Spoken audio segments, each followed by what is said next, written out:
Right, welcome back. In this one, we're going to be looking at your nutrition, okay, which is probably the thing that most people want the help or the most help with. It's the one that certainly people aren't as confident in. And the problem with nutrition, it's a huge topic, right? And often the people with the loudest voices on the internet are either a little bit mental or they're talking about things that aren't relevant to you. And this is the problem I was in for years. So the first course I ever did was after studying strength and conditioning at uni, the first course I went on was a course in nutritional medicine, right? Bear in mind, I just wanted to help people and I wanted to know how to build loads of muscle, get strong, run fast and get athletic and a low body fat percentage, all this sort of stuff. And and all the courses back in the day used to be wildly holistic. Right, so they were talking about gut health, and it's interesting. Gut health got very big. It was the first course CPD I did in 2018, for example. It was glucose, it was the thyroid, and it was the the hormonal system, the endocrine system, all of this kind of stuff. And everyone on that course just wanted to know how to lose body fat, right? And those things play a part, but they're not the main things you need to be focusing on. And it's very tricky for people to navigate. Now, I've gone back to uni, I've done loads of other courses since, so I feel like I've got to the bottom of it, but it's super hard for a lot of people to make sense of this stuff. So I want to give you a bit of a usable model to know where your focus needs to be going into a process like this if you want to reduce body fat, build muscle, get stronger, etc. So here's something I used to operate with for a long time, and this is how a lot of our programs would have started. I want you to be able to focus on ticking off these 5 boxes, okay? And at the bottom, the base of the pyramid is going to be more important than at the top when we're looking at things like fat loss, for example. So the first thing we need to get you exceptional at is being able to control your calorie intake. If there's one thing that you could do from a nutrition perspective for the duration of this program, is just say, I'm going to be any calorie that goes into my body, I'm going to quantify it and record it. Right?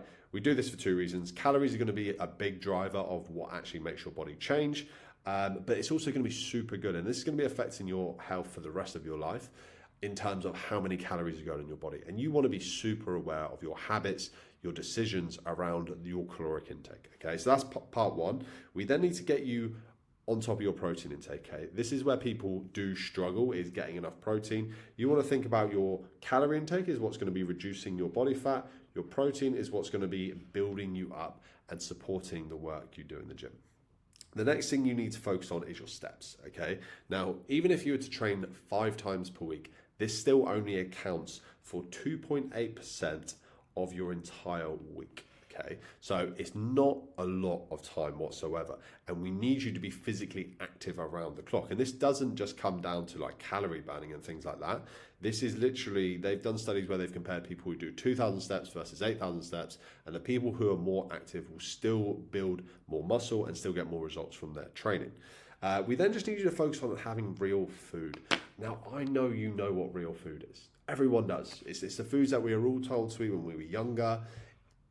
If you were sent into a buffet and there was loads of Haribo on one side and processed foods there, and then there's salads, fruits, lean protein sources, all of that kind of stuff, you can tell me which ones are the healthy ones, right? So we just need to be focusing on that. And I think it's perfectly reasonable to just have what would be, I don't know, an 80-20 approach to this stuff. Completely reasonable. You do not need to be overly restrictive or overly obsessive in any direction. But you just need to be sensible with the things that we all know are sensible. We then have lifestyle. Okay, now lifestyle is a weird headline for a lot of this stuff because what is lifestyle? It's I suppose it's just how you spend your time. I like to think of it as if you're not eating, you're not in the gym. What are you doing? And this is where things like hydration come in. Stress management, managing your mental energy is a huge part of a process like this. And I would say, if anything, just looking after yourself, right? Making sure you're not burning the candles at both ends. We don't want you to be really training hard and putting your body through it during the week and then partying every single weekend, giving yourself artificial jet lag because you're up till 4 a.m. every Saturday night or something like that. You need to be able to manage your energy through this process. So if we can get you to do anything throughout this process, the top 5 things we need to get you very good at: controlling your overall calorie intake via tracking your food, hitting your protein target on a daily basis. We then need you to be very good at hitting your steps. We need you to be prioritizing sensible food choices, which I'll run through in your meal plan and stuff like this. We then need to, you just need to look after yourself. Be sensible, do all the logical things that you would recommend, like maybe our parents told us when we were younger, or if your friends not looking after themselves, the things, the basic advice you would give them, that's all we need to be doing. You don't need to be doing any wild cryotherapy, this, that, and the other. I need you to sleep well, drink enough water, don't burn yourself out, maybe reduce your screen time a little bit, and you're good. Okay, so this is where we're going to be starting with nutrition. Make sure you filled out that questionnaire. Within that questionnaire, it's going to have asked you what food you like.